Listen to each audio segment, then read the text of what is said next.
আপনি কি এগুলা আপনি নিজে আবাদ করছেন? জি, আমি নিজে আবাদ করছি। আচ্ছা, কতটি জমিতে আবাদ করছেন? আমি 4 বিঘা জমি মরিচ আবাদ করছি। আচ্ছা, একটু বলেন তো কি অবস্থা, খরচপাতি কেমন সব মিলে? 1 বিঘা জমিতে আপনার কামলা কিষান দিয়ে 25-28 হাজার টাকা খরচ হয়েছে। এক বিঘাতে কতটি মন আসলো বললেন? 8 মন।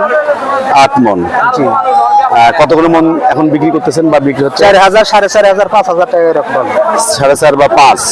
ওটা লাভ না, নিজের মেশিন ভাড়া তো ধরি নি। 2,000 টাকা করে মেশিন ভাড়া পাবেন। আচ্ছা, যদি আপনি আরো হিসাব নিকাশ করেন তাহলে তারপরে নিজে পরিশ্রম করছি সেটা তো আর ধরি, সেটাও হিসাব করেন না। তাহলে যদি পরিশ্রম করেন তারপর নিজের আপনি মেশিন হিসাব করেন তাহলে তো মোটামুটি ভাবে একদম গায়ে চলে গেল। গায়ে চলে গেছে। তাহলে মোটামুটি ভাবে মানে খুব লস। এই মরিচটাতে লস হচ্ছে। লস, মরিচেও লস। বন্ধুরা, আপনারা শুনলেন 1 বিঘা জমিতে মোটামুটি ভাবে 28-30, 35 হাজার টাকার মতো খরচ হলে প্রায় 40,000 টাকার মতো এখানে এরা পুঁজি পাচ্ছে, মানে বিক্রি করে লাভ হচ্ছে। সেখানে 4-5 হাজার টাকার মতো লাভ হচ্ছে কিনা সে সন্দেহ আছে, যার কারণে এই মরিচ ব্যবসা বর্তমানে খুব লস একটা বর্তমানে ব্যবসা হিসেবে